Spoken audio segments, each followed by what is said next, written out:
And for the pledge. Pledge allegiance to the flag of the United States of America, and to the republic for which it stands, one nation under God, indivisible, with liberty and justice for all.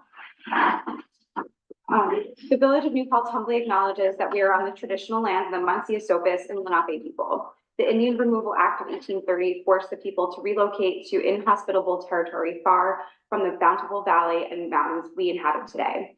The village further acknowledges that much of the physical structure of our village and town was built by enslaved Africans who labored as the property of their owners until 1827 on this very land. We acknowledge and honor the contributions, resilience, and accomplishments of the BIPOC community, Black, Indigenous, and people of color, who have overcome historic injustice to inform our past and inspire our future. The Village of New Paltz encourages everyone to learn more about the contributions and sacrifices by the Indigenous people and enslaved Africans by visiting the sites that we include on our agenda and website. And if you have any resources that you believe should be included here, please let us know. Okay, in terms of amendments to the agenda, I just have two things to add to the business agenda. Item number one regarding local government reorganization between the town and the village. Item number two, applying for an operating funding opportunity through Assemblymember Sarah Hannah Sharesta's office. And I'd like to move the consent agenda and move the consent agenda first. Can I get a second? Second. All in favor? Aye. And I'd like to move the business agenda as amended. Second. All in favor? Aye. And we have some announcements from village board trustees. I have a few. So just want to direct everybody, to check out our agendas and minutes. Under announcements, we're now including the resources and services page that has been compiled by the New Paltz Pride Coalition. And that's like an ever-growing, ever-evolving resource page that there's a little something for everyone on that. So if you need help, or if a friend needs help with pretty much anything, head to that link and hopefully you'll find what you need. I also wanted to announce that the Pride in the Sky event, which is like the kickoff for all Hudson Valley LGBTQIA+ organizations for the Pride season, has been rescheduled. It was supposed to happen on Saturday. Now it's happening on Sunday, May 18th, because there's supposed to be really bad thunderstorms on Saturday. Yeah, so Sunday, May 18th from 3 until 9 p.m. on the walkway over the Hudson. A bunch of New Paltz organizations are participating in it. And it should be really good. There's like a rally component to it at 5 p.m. and remarks and stuff too. So now that's Sunday instead of Saturday. Also on Sunday at 3 p.m. at Denison Theater is this Speed of Silence, which is a bicycle safety film that was made by local bike and pedestrian safety activists after horrific death of a young woman up in Saugerties, and of course, like the horrific traffic death of Ray here in New Paltz, and just so many others across our area. So this film is about that, and we'll have a discussion after it. So thanks to O'Connor and Partners for providing food for that, and I hope to see everyone there. So Sunday at 3 p.m. Speed of Silence, and some of the film creators will be there too. And then just wanted to announce some of it was included in our consent agenda, but Sunday, June 1st is our Pride March and Festival. It should be pretty awesome. So kickoff for the march is 12 noon at the middle school per usual. Then the whole day will take place, down at Hasbrook Park. Hope to see everybody there. Okay, any other announcements from village board trustees? No? Okay. Any public comments from people who are here or online? There's nobody in the line. Okay, then we have a public hearing that was opened at our last meeting, and this is related to amending the village code. No, this hasn't been.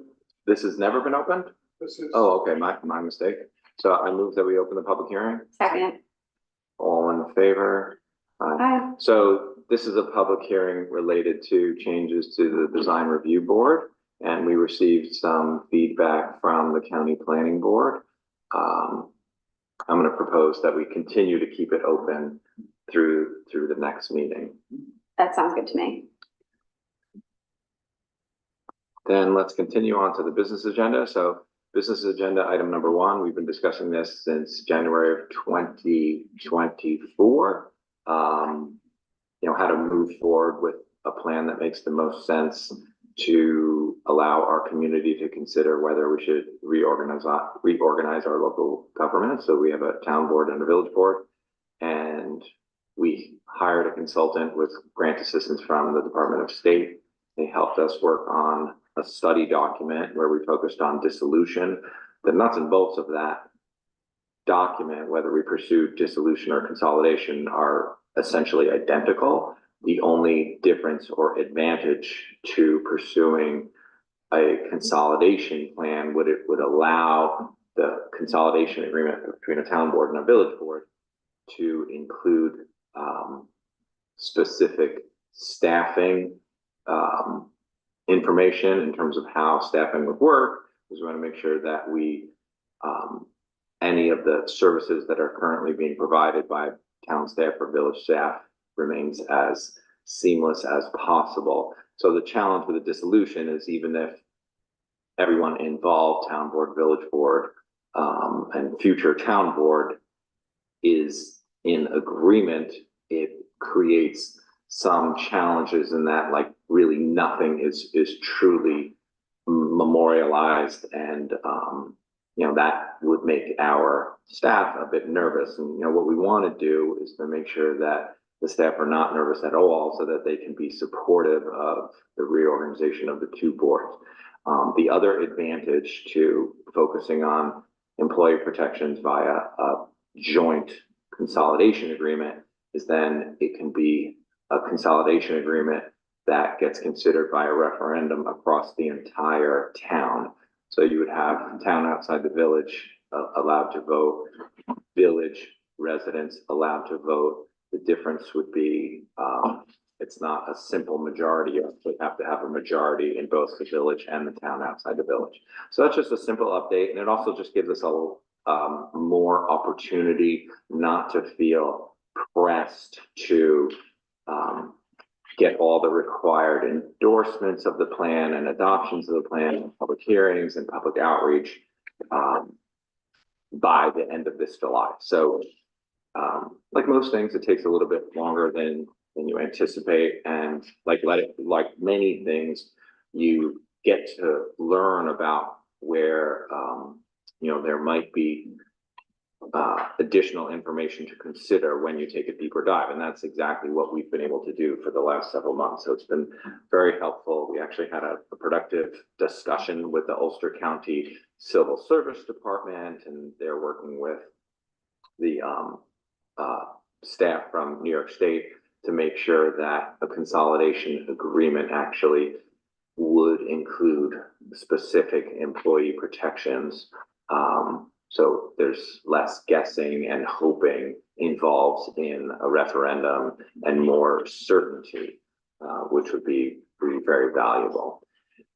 So that's really my update. There's no action for us to take, because all we have done is, we're going to get a final version of the study document very soon, which ideally could be used and augmented if we move forward with a town and village consolidation agreement. But again, the nuts and bolts of that agreement, of that study document would be identical, whether it's dissolution or consolidation, except for some protections regarding staff. Any questions? No, thanks for wording that really well, though. Sure. I think the staffing stability is a good aspect. Yeah. It's really encouraging getting feedback from the Ulster County Civil Service or Personnel Department. They appreciated the way I was trying to describe what we were trying to do early on, and that, government, particularly local government, is not like some ephemeral concept. It's just a collection of human beings doing tasks to serve the community. So, you know, we don't want to put any of that at risk. We want the experience for our staff, the experience for our community to be the same, whether it's pre or post government reorg. And the benefit to including town residents is It's a fantastic benefit. So, you know, I think the town, especially when they're looking at the tax the tax implications, you know, once we're, you know, the baseline for our study document is kind of a promise less, deliver more, like simply just take the two governments and just meld them into each other, not trying to overpromise anything as far as efficiencies or cost savings.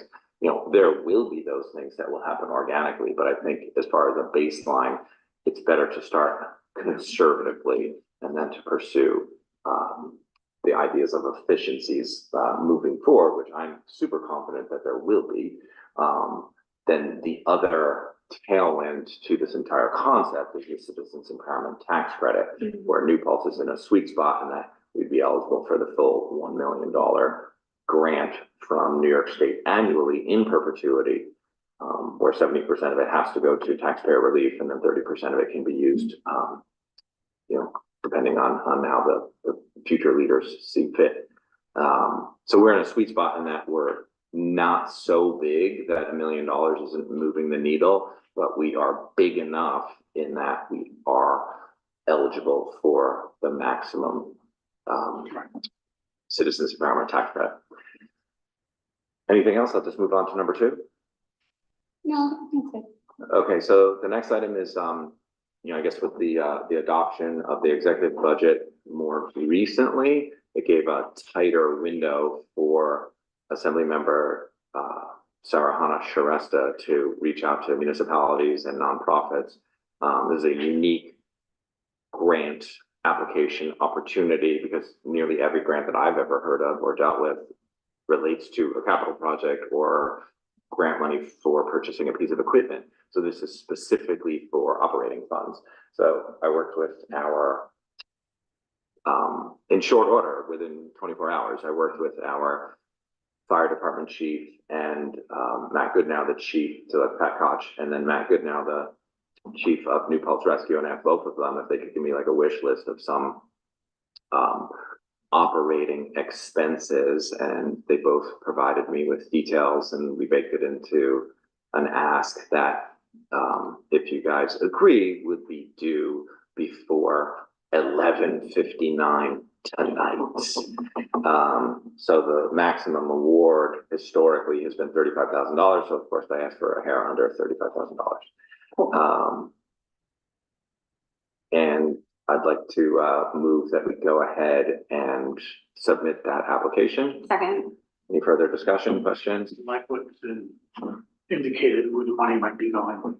Yeah, I mean, it's not a giant award, but Oh, no. you know, every thousands of dollars moves the needle and is supportive of our local taxpayers. So fingers crossed that we get a thumbs up from the grantor in this situation. I just want to say, like, just want to stress what you pointed out about the beauty of a grant for operating stuff. It's been so cool having our representatives in Albany, like really like just being a little bit more on top of like the realities of what we face here. Yeah. Right. So yeah, that would directly impact and support affordability within our community. You know, we're not buying some shiny new thing. We're not doing some cool new project that involves a ribbon cutting. It's boring. You know, here's money that, you know, smooths a couple of rough edges in terms of ongoing operating expenses. All in favor? Aye. Next item is we circulated RFPs for engineering services to the broader community, and we got responses from different engineering consulting firms, and we had our attorney take a look at the responses and then provide us with, his opinion in terms of who we should interview. So we basically have a ranked order list of, who we should interview. So, I don't think we need to take any action right now. I'm just gonna, go ahead and set up a couple of interviews with the candidate firms that submitted RFPs. Next item is the sidewalk project bid scoring sheet. So, Tectonic was the only firm that responded, and we have a RFQ engineering scoring sheet. So I'm moving that, the board allows me to complete that scoring sheet, submits it. Also that we officially waive the submission deadline as only one has been received. And then we have a letter here to the DOT with our decision to move ahead with hiring Tectonic to provide us with the, engineering services that we would need to, make sure that we get reimbursed from the, New York State DOT for the sidewalk projects. This includes, the portion that is north of Slate Street on Prospect. It includes the portion that is north of Briarwood on Church on the east side of the street, a portion that is north of Henry W. on the west side of Church from Henry W. to Mulberry, as well as new bluestone that is south of the monument on Huguenot Street in front of the burial ground. So those are the portions. Good job. Oh, wait, did we have to do? My motion is to, greenlight ABC of item number 4. I'll second that. All in favor? Aye. And we have, budget amendments that we received from our treasurer. I move that we, go forward with the budget amendments for the attached memo. Second from Alex, all in favor? Aye. Thanks to our treasurer for being so awesome as always. Yeah. And then we have a request from Jay Cohen for some, assistance in terms of a water sewer bill. Like, we're super crystal clear about, like, when water passes through your meter, there's no mechanism whatsoever for our board to respond and to forgive a water bill. The only thing that we can ever offer any, property owner responsible for a water bill is maybe a payment plan. But if our public works, and this is kind of a concept or a framework that we came up with several years ago, in that if our public works department determines that, sure, it was a water leak, whatever it might have been, and if it didn't go through the sewer system, we can provide relief for 1/2 of the sewer portion of the bill. So that's been our customary response to help someone. So, like, an example would be, you left your hose on in your yard. The water bill still goes through your meter, but you're gonna get relief for 1/2 of it versus like a running toilet where you would get no relief for the sewer because the water would flow through your toilet and then therefore down to Huguenot Street wastewater treatment plant. So I'd like to move that we go ahead and, grant that, request or special consideration regarding this, water sewer bill. Second. All in favor? Aye. And then we have a resolution to approve, Bernier and Larios, as the engineering firm for the, CFA application that we will submit for the deadline this summer. This is regarding another sewer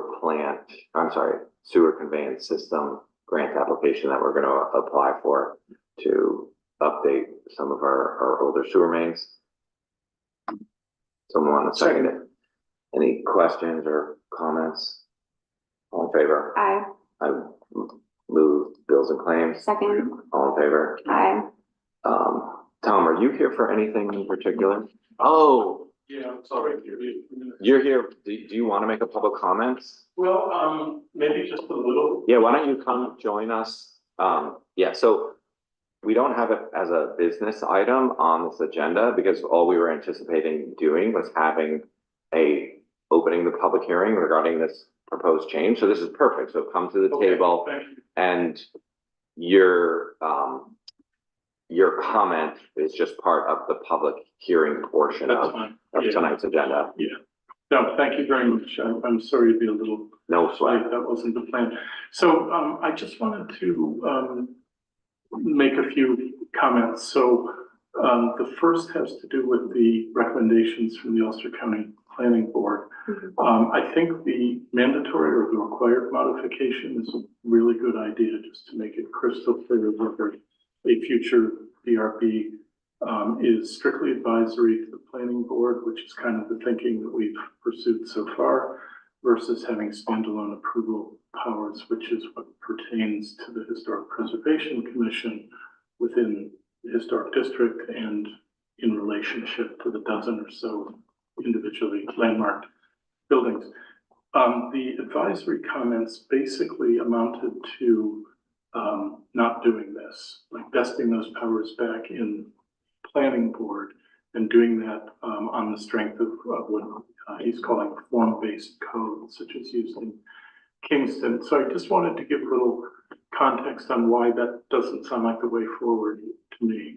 Number one is the whole DRB idea was to take pressure off the planning board, right? So at our last meeting, we were literally talking about the depths of lintels and windowsills to kind of get the architecture right. The planning board doesn't, they've got so many other things to do than talk about how much, how proud something stands off a building or not. So the whole idea was to take the pressure off them, report this kind of discussion, which, you know, matters when you're talking about a building with, I think it's 128 units and 7,500 square feet of commercial plus, I don't know, you know, these things matter. So, you know, respectfully, it clearly was read carefully, but I think we probably would have done ourselves a favor by giving some of that initial context to the reviewer, that we sort of were trying not to let that happen. And then the second thing I wanted to just comment on is I didn't, even as recently as our meeting on Monday, didn't have a chance to read the attorney's comments on the draft law that Mike and I worked on. I have read them since, and they seem mostly very good to me. But I guess I wanted to say this still feels like a working document. You know, important things like whether we're advisory or have, you know, pure approval powers still to be worked out. But I think it's, you know, clearly they did a good job reading the document, made a number of very good suggestions, a couple that I would want to probably talk to the attorney about. And the other thing I wanted to say, just kind of to give larger context, is, you know, the thinking in separating design review as a body, even though we're currently operating under the same personnel, and that could continue, but if there's some form of consolidation, we've got a great opportunity to establish a separate board. We're going to have initially a surplus of members. Be good to have people with expertise in modern construction, which is really what design review mostly is about, separate off from people who have more expertise in historic preservation. And with that, I'm happy to answer any questions if it's an appropriate time to do that, just recognizing that this is the beginning of a process, not the end. No, thank you though, because I thought kind of similarly about the county planning board comments. I was like, wait, but the whole point, like the advice, like the whole point of this is, and I was like thinking back to like those Zoom meetings, like in Yes. COVID when we first started the conversation. So Yeah. thank you for putting So words it's to I that. sort of feel like that's on me, that like there might have been a point to put a cover letter on saying, this is why we're doing it, and say, let me. But is there an opportunity at all to like have the DRB review process be less formal, where it doesn't involve all the bells and whistles of like a public hearing, but your review or your suggestion has some weight and teeth to it, like the planning board can't proceed unless they have a review, but can the review happen without You it? want me to join? Yeah, 100%. Yeah. You wanna- Yeah. Please. Might take yourself over. So, we just got the planning board comments this morning. You know, I am on the county planning board, so I knew the gist of what was coming, but until you actually get the written document. One of the points to remember is the design review board doesn't just review applications in front of the planning board. They also review applications that come just to the building department in some cases. So that's an important factor. I understand the idea of a form-based code, and I've been kind of kicking it around in my head. I mean, all of you know, I've been working on updates to the zoning code, and I'm pretty darn close to getting it ready to at least have a meeting with the mayor first to say, is this in the right direction before I, present it. But I think we're less than 2 or 3 of your meetings away from me presenting something. So the form-based is a nice idea in the long term, but it's not really, and it wouldn't necessarily remove the design review board, in my opinion. It would just be an enhancement, but that, which is also why that's an advisory comment, which is just, you can take it for face value, or you can do nothing, and that's okay. I do agree with the required bond. I do want to explore the idea of maybe removing the public hearing, especially for applications that are in front of the planning board, because they're already going through a public hearing process there. And why are we making people go through the cost and the time of 2 public hearings? What is that really, what are we gaining? So I think making it not necessarily informal, but taking some of the rigidness of the process away from the design review board, where they make recommendations to the planning board, or they make recommendations to the building inspector, and then it proceeds from there. And that neither one can take action until they get the comments from the design review board.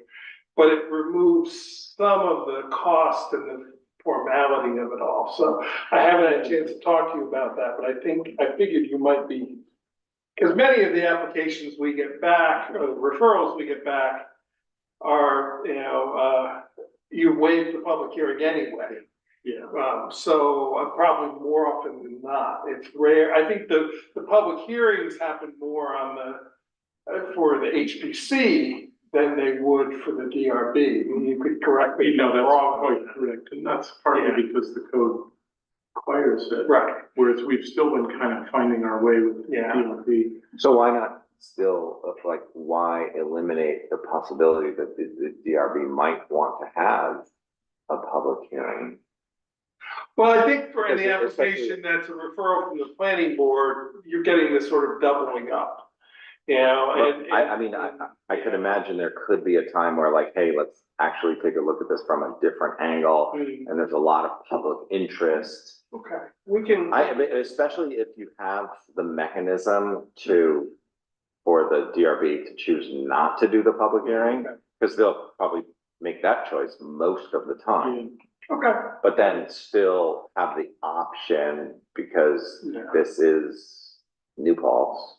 Yeah, Well, it's also democracy. I mean, Yeah, and I want to look at it with Will, and knowing that you guys can't vote, the general municipal law says it has, the final form has to be, and this is the exact language, laid on your desk 7 days exclusive of Sunday, which is 8 days.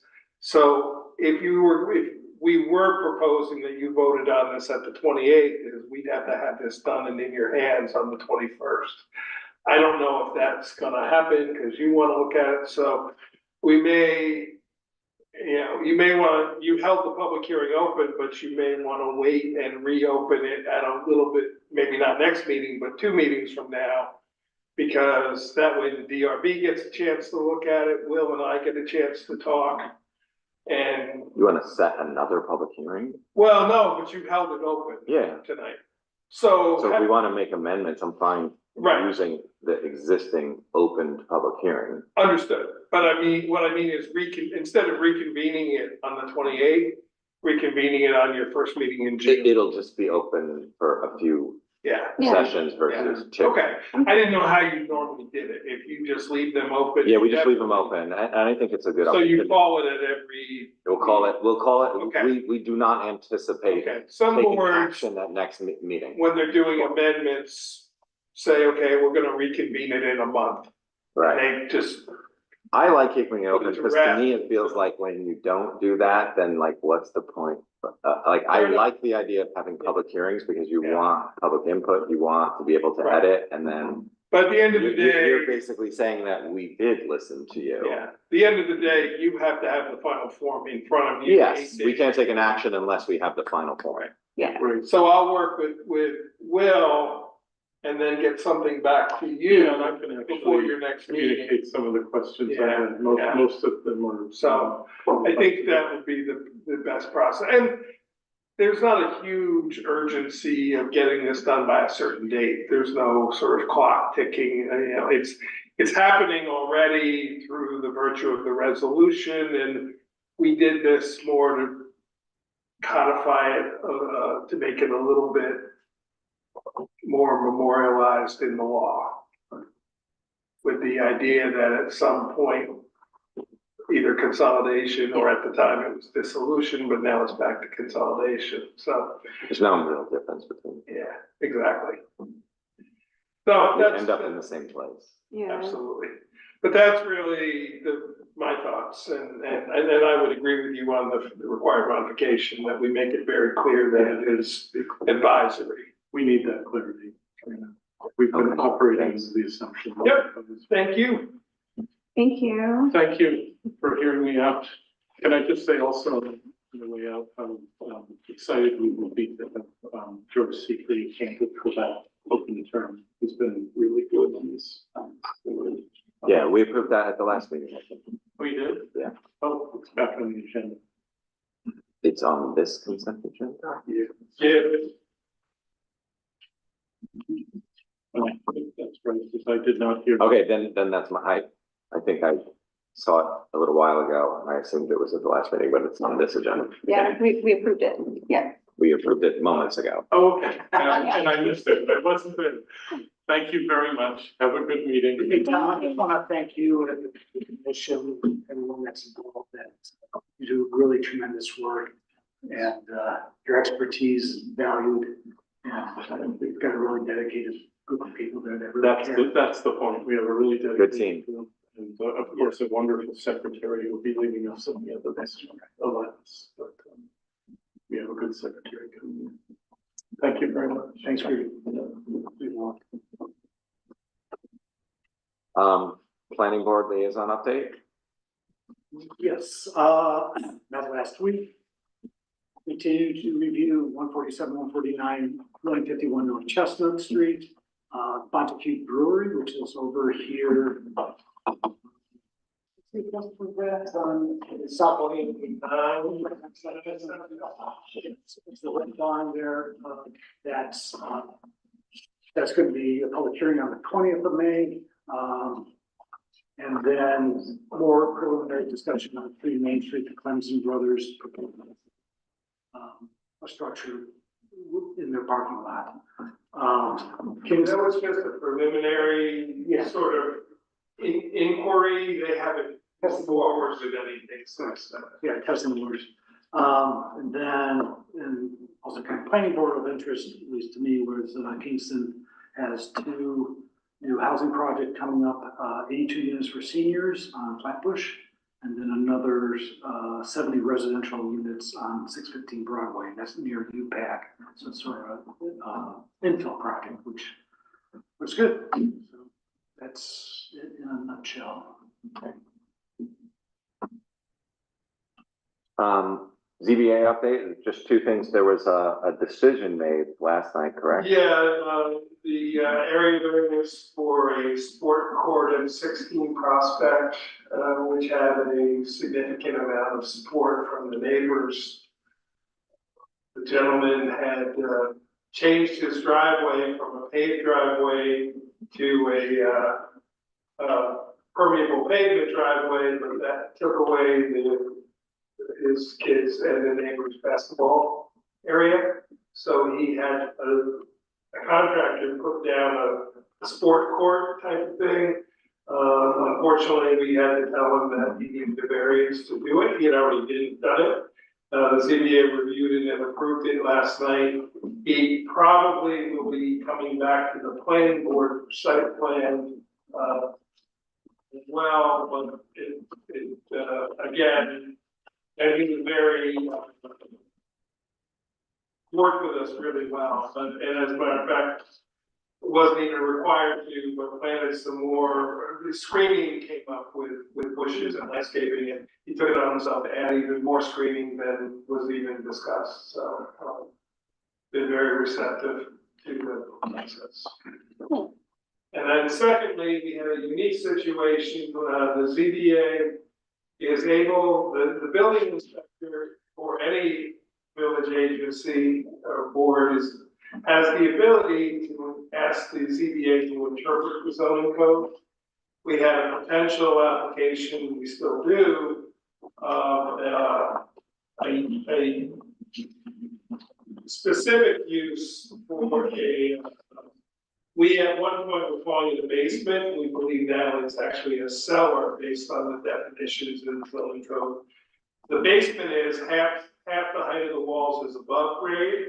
The cellar is less than half is above grade. So But isn't the key though, it's like a question about, you have permitted uses on this floor, yeah, that floor, so on the this key floor. was what were the permitted uses, because the potential applicant had inquired what the permitted uses were for, he referenced it as a basement, and like I said, we now think it's a cellar. So Right, and this is because of the Wells Fargo building, which the old bank had offices there. So could the new owner lease out the basement as to a separate tenant with a different use than whatever's going on upstairs?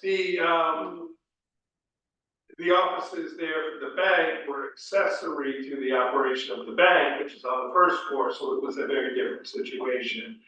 The ZBA reviewed it and came back and basically determined that the use of a cellar for permitted uses would not be allowed, is what they came back at. So, we haven't gotten their official letter yet, but that was the verbal. And, you know, I think I do agree with them because access becomes, issues. So we're gonna look at that and figure out, and also since I'm looking at the code at the same time, I may be tweaking some of the code, but it was an interesting process. They did a really good job of talking it through. Impressed me a lot. It's not a usual thing that zoning boards do.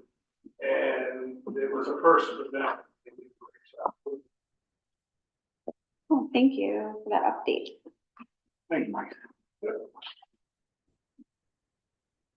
I think that's all we have on this agenda. Another announcement that I didn't think of earlier, but I'm visiting with our engineers and our public works department, the Kingston wastewater treatment plant property. So this is related to investigating alternatives to taking supernatant and not circulating it back through your plant. And seeing what Kingston's sewer plant does with their supernatant. So, you know, again, it's like, you just have to be careful that there aren't the disinfection byproducts above certain levels, which we've historically been fine with, but a couple of times last year, when you took the average over 12 months, it was slightly above the EPA maximum contaminant levels. The only issue with that is that continued and was ignored for an extended period of time, then it's believed to be unhealthy. But, you know, we would rather err on the side of being safe. So if there are alternatives where we don't have to be so careful about the potential for surpassing maximum contaminant level, even by a small amount. That's why we're going up to Kingston tomorrow to, you know, understand their process. So to be information to be shared once we learn more.